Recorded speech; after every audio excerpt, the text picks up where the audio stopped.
las diputadas. La Constitución de la República Bolivariana de Venezuela,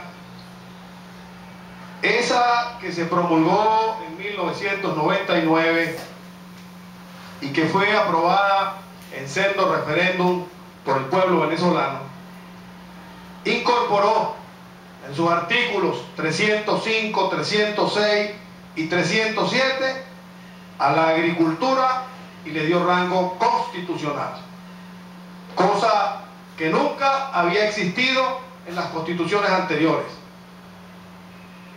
La seguridad alimentaria, que es un concepto que se pregona con mucha insistencia, no es otra cosa que el derecho legítimo que tiene todos y todas los venezolanos y venezolanas de tener acceso oportuno, seguro, sistemático a una ingesta de alimentos en calidad y cantidad suficiente que le permita una vida socialmente útil. Y esa seguridad alimentaria puede ser alcanzada mediante producción interna o mediante importaciones. Esto ocurre, estimados amigos y amigas, en todos los países del mundo. Lo ideal es que la seguridad alimentaria sea consecuencia del desarrollo sostenible del aparato productivo venezolano en este caso. ¿Qué ha pasado? Y yo responsablemente le digo al país que la historia no quiere por qué transcurrir en vano. Yo no entiendo por qué hay tanto estigma para hacer valer o para hacer referencia a los acontecimientos históricos. Si la historia es un libro que nos permite revisar los errores, establecer correctivos y mirar el futuro. En este país se pasó en un siglo de un modelo agroexportador a un modelo petrolero rentístico y luego un modelo petrolero rentístico capitalista. En esa transición es necesario citar tres grandes elementos para poder entender el problema agropecuario. Y ojalá yo tuviese más tiempo para profundizar tópicos interesantísimos que tiene que conocer el país. Voy a citar solo tres elementos. El éxodo rural, ya lo citó Blanca en su intervención. Los cinturones de miseria que hoy tienen las principales ciudades de este país no llegaron ahí por obra y gracia del Espíritu Santo.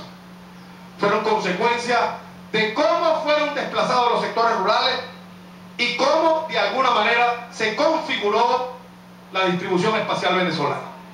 El segundo elemento es que se creó una clase capitalista parasitaria que dependió fundamentalmente de la renta petrolera y que, a diferencia en relación a una intervención por allí de la clase capitalista brasilera, que es una clase capitalista productiva que pensó con mente propia, esta de aquí, sobre todo la agraria, no fue jamás productiva sino parasitaria. No me voy a referir a miles de casos, Pandagro, entre otros, y las condonaciones de deuda que lo que hicieron fue generar un elevado grado de sinvergüenzura para una élite en el campo venezolano, hecha en el año 1973 por Carlos Andrés Pérez. Y el tercer elemento de esa transición, de ese modelo, es que nos convertimos en un país importador de alimentos. Esa es la geohistoria. De manera que la importación de alimentos no es atribuible únicamente a esta última década, y ya voy a enseñar algunas cifras.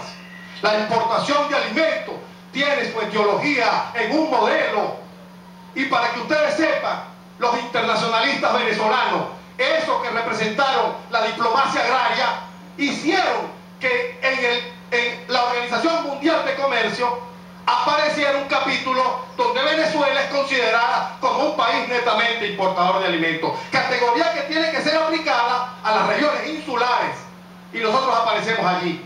Eso no es casual tampoco, eso es el resultado de una política, cuando aquí, después de aplicar políticas expansivas del gasto público, políticas restrictivas del gasto público, ustedes no pudieron tampoco controlar los niveles de inflación en Venezuela. Es más, en Venezuela sucedió una paradoja, que mientras más se aplicaban políticas expansivas del gasto público, caía el consumo calórico de los venezolanos. Pareciera que estamos ligados de manera umbilical al cordón de la importación. Esas políticas que ustedes aplicaron, todas se fundamentaron en una política de precios. Esa política de precios era recurrente cada 2 años, y eso lo saben allá quienes han intervenido sobre esta materia. Y esa política de precios fue una presión de un sector, de una élite que estaba vinculada al agrocomercio y a la agroindustria. Y hay que recordar, el país tiene que recordar que la agroindustria históricamente fue enemiga de los productores, de los pequeños y medianos productores, que los acogotó y que a través de impurezas y a través de las elevaciones en los grados de humedad expoliaba al pequeño y mediano productor, que nunca tuvo defensa, y que sí hay que reconocer los errores que se pueden haber cometido. Para eso son las 3 R. Y yo soy discípulo de un filósofo que estableció que un error no se convierte en equivocación, sino hasta el momento en que nos negamos a admitirlos. Hay que admitir que se han cometido errores. Pero estas son las cifras oficiales, estimados amigos y amigas. Las cifras de ustedes, con el debido respeto, no sé de dónde salen, pero hay un crecimiento de la superficie de siembra y hay un crecimiento en la producción. Y ahorita acabo de hablar con la Asociación de Productores de Arroz de Calabozo y tenemos 30.000 hectáreas de arroz sembradas en este momento en el sistema de riego.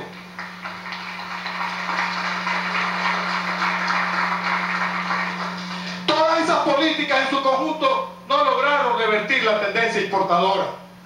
No bajaron significativamente los índices inflacionarios, ya lo han citado. El promedio inflacionario de la década de los 90 estuvo por encima del 50%. En esta década no ha superado el 25%.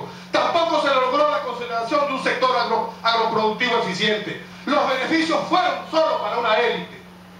Las grandes mayorías de pequeños y medianos productores han sido golpeados y están golpeados, producto de las consecuencias de que aquí, por ejemplo, no hubo inversiones en los sistemas de riego. En el año 64 fue la última vez que se inauguró en la Cuarta República una represa y venía desde Pérez Jiménez. Aquí se han hecho inversiones por el orden de los 8.500 millones de bolívares en la represa del Diluvio, en la inversión, en el mejoramiento del sistema de riego, Río Guárico, el sistema de Río Tiznado, y eso implica que nosotros vamos a subir las estadísticas en materia de área regable por habitante, que hay que reconocer que el rezago que tenemos en este momento de 100 metros cuadrados de área regable por habitante no es consecuencia del gobierno revolucionario, es consecuencia del modelo que ustedes impulsaron durante 100 años. Estamos lejos del promedio sudamericano y del promedio latinoamericano, que está en 600 metros cuadrados de área regable por habitante. Es una política que el gobierno está implementando. Además de eso, se ha invertido en la agroindustria. Ustedes nunca invirtieron en agroindustria, porque la agroindustria en este país estuvo en manos de los grandes consorcios oligopólicos y estaba ligada a una élite agroproductiva en este país. Por otro lado, es una política del gobierno revolucionario atacar la estructura de costo. Nunca se atacó la estructura de costo como política por el solo hecho de que atentábamos contra intereses especulativos. El caso de Grislen, ahora Agropatria. Nosotros, la revolución, entregaba el fertilizante a granel a 14 bolívares el kilo y ustedes lo vendían 200% más elevado. Eso hay que decírselo al país. Es especulativo y eso era un holding. Hay que reconocer los errores que se hayan podido cometer, pero nosotros estamos transitando hacia un modelo mucho más eficiente. Cepeda, redondeando que ya... Bueno, yo sé que este es un tema que hay que darle y que hay que profundizarlo. Yo quiero terminar. Yo creo que va a haber espacio para seguir este debate y va a haber tiempo para seguir este debate con altura, con respeto, aclarando cosas. Yo me sumo a la proposición que hizo Irán Gaviria, que nombremos una comisión. Vamos a entrar a esto. Yo quiero terminar como termina el Florentino y el Diablo, que es la mejor composición lírica, poética y metafórica del folclore venezolano, y es una lucha de la verdad contra la mentira. de la justicia contra la injusticia y de la luz contra la oscuridad, estimados amigos y amigas, y el pueblo venezolano. Y en compases de silencio, negro, bongo, que chandar. Salud, señores helados, habiendo del Paso Real.